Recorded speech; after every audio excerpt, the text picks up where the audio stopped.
Egyptian god that evaluates you after death. He weighs your heart against the feather of Mat, the goddess of truth and justice. If your heart is lighter, you continue on to the afterlife. If not, your body and soul get eaten.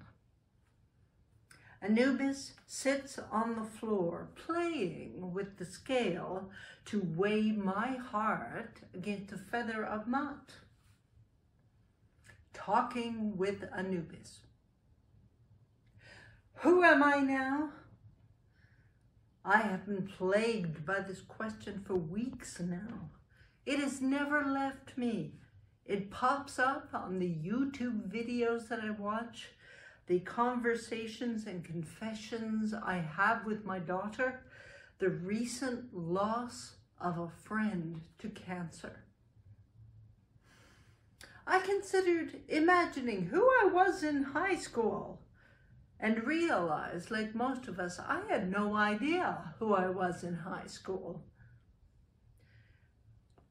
I was a 17-year-old white cis girl with hip-length dark brown hair, vampire pale skin, and a 26-inch waist, which I did not see because I still saw myself through the lens of chubby that I had been labeled as a child. I grew up what was called tomboy and went to theater school to learn how to laugh before my seriousness and guarded nature killed me.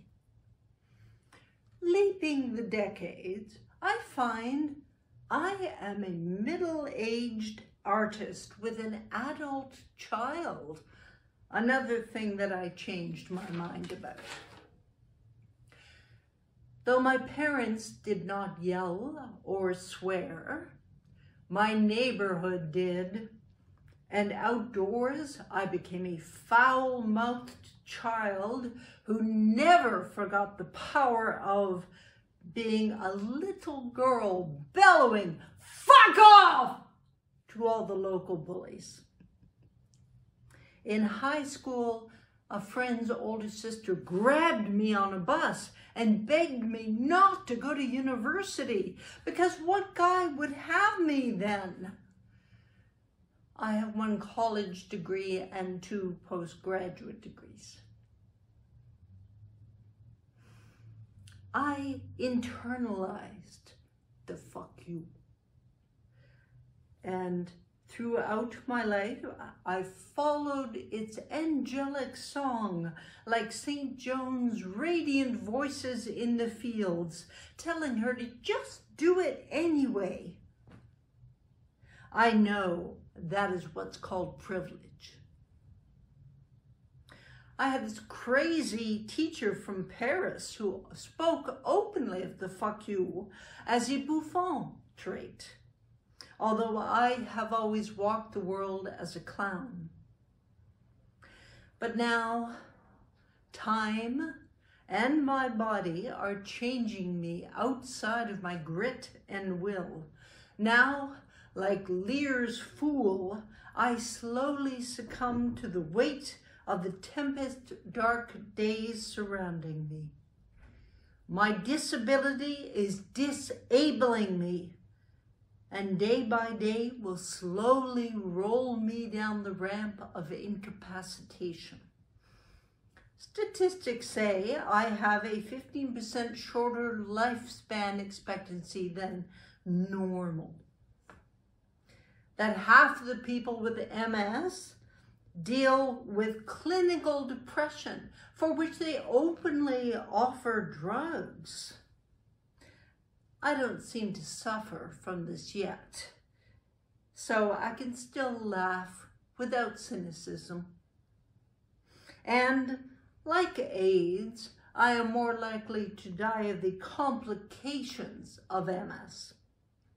It's not a matter of more exercise to get it back. I simply have fewer spoons. Who am I now? I stopped wearing makeup and dyeing my hair 4 years ago. Got married 2 years ago. Paid off my mortgage 1 year ago.